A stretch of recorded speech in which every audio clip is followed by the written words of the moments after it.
Hello, welcome to Lady Love Said Reads. My name is Jessica and this is day 8 of the 12 Days of Bookmas. In today's video, I'll be sharing with you some literary fiction that I read in 2025 and can recommend.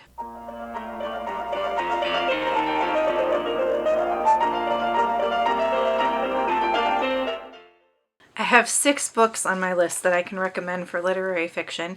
These are not necessarily new releases, they are just Litfic that I read this year and enjoyed and can recommend.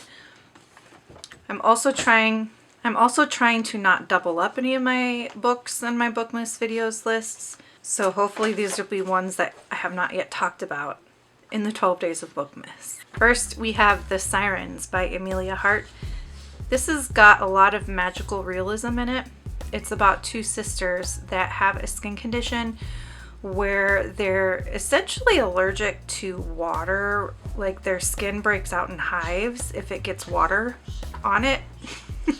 And then there's a dual timeline with it as well. So it follows... Maggie's out there. Can you see her over there? Are you having fun? I hope the camera is picking this up. You're so cute. Yes, you are. You're so cute. I really hope the camera picked that up. Anyway, The Sirens has dual timelines.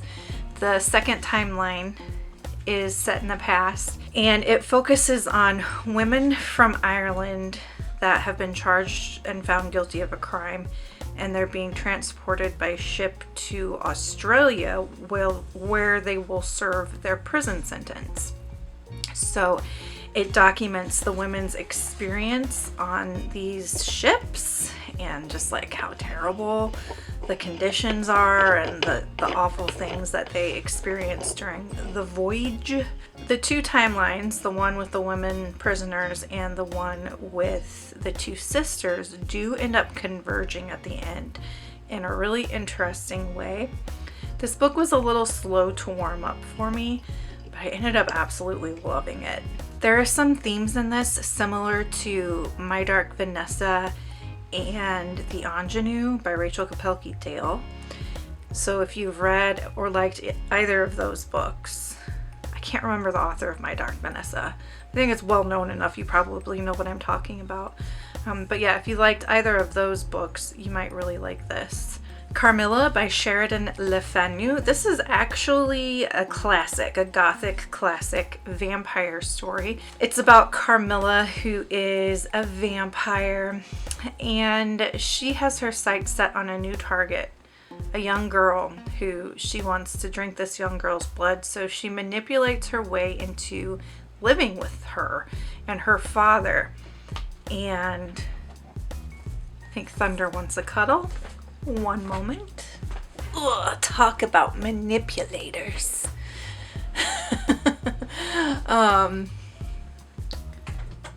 Tell the people what you thought of Carmilla, Thunder.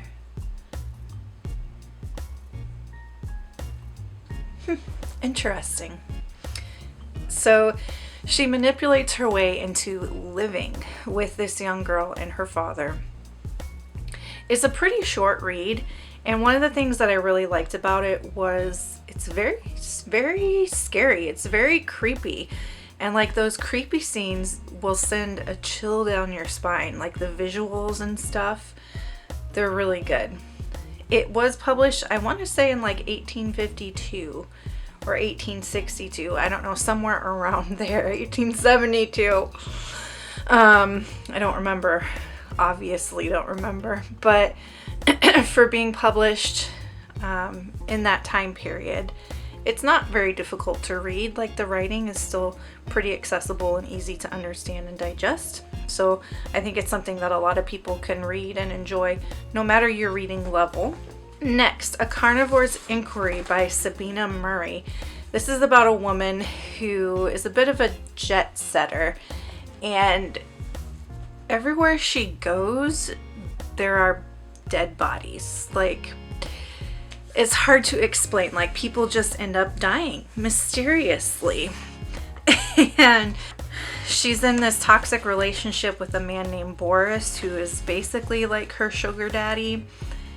It's kind of hard for me to explain the premise of this. I think, describe it best by comparing it to other books, which would be A Certain Hunger by Chelsea G. Summers is a really good comparison.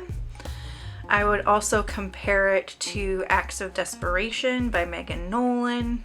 It also is quite dark, so check your trigger warnings. Check your trigger warnings for really any of the books that I talk about always, but that one especially. Okay, Margo's Got Money Troubles by Rufi Thorpe. This one's about a woman who is in a relationship with her community college professor, and she ends up pregnant, and she decides to keep the baby, and he's out. He doesn't want anything to do with her or with the child, and so she has money troubles. Money troubles. She's young. She doesn't finish her degree. She lives in California, where it's like extremely high cost of living, and she has a newborn baby that she has to take care of. So her father, who is a former pro wrestler, like think WWE pro wrestling, he comes back into the picture, and he moves in with her to help her raise the baby and just to help her financially and all of that. She also ends up starting an OnlyFans account. And so the story is about like her journey of trying to figure out her money problems, but it's also about her reconnecting with her dad and their relationship. It's about being a young mom and all of the struggles with that. It's about like all the complexities of being a sex worker, essentially. And I thought it was really good. It was good. And like, even with those heavier topics, I still found it to be wholesome and heartwarming. Like, you wouldn't think that based on the description, but it is quite wholesome and heartwarming. Especially how things progress with her and her dad. Probably one of my top 5 reads of 2025. Acts of Desperation by Megan Nolan. Megan Nolan is an Irish writer, and in Acts of Desperation, the main character is in this really toxic relationship with a man, and it basically is just exploring what it's like to be in that kind of a relationship, and how the woman whose POV we get essentially loses every part of who she is in her process of trying to constantly be what her partner wants her to be, or what she thinks her partner wants her to be. And it's really good. Yeah, check your triggers for this as well. This might be really triggering for you if you've been in toxic relationships. Okay, and then last we have The Berry Pickers by Amanda Peters. This is about an indigenous family whose young daughter is kidnapped. So this little indigenous girl is sitting outside, and a white lady is like, oh, she's outside alone. She looks barefoot. Oh, she's so impoverished and her life is so awful. I better rescue her. And she kidnaps this child and raises her as her own child, and justifies it in her head as her having rescued the child. And in the story, we get multiple points of view. We get, so the child's name's Rufi. We get Rufi's older brother, his point of view, and how he deals with this guilt he feels because he was supposed to be watching her when she gets kidnapped. And then all kinds of just awful things happen to the family. And it's like Rufi being kidnapped was sort of the catalyst for just this snowball effect of terrible things happening, right? So her brother Joe carries an immense amount of guilt for what happened with that, blames himself for all of the problems within his family, and it's kind of like his Bildungsroman, essentially, his coming of age story. And then the other point of view is actually Rufi's point of view growing up with this white family. And I mean, she's white passing and having these memories of her other family and not totally understanding what happened to her, and like sorting through all the lies when she finds out what does happen. Like, it's very good. It's heart-wrenching, but also really, really excellently written.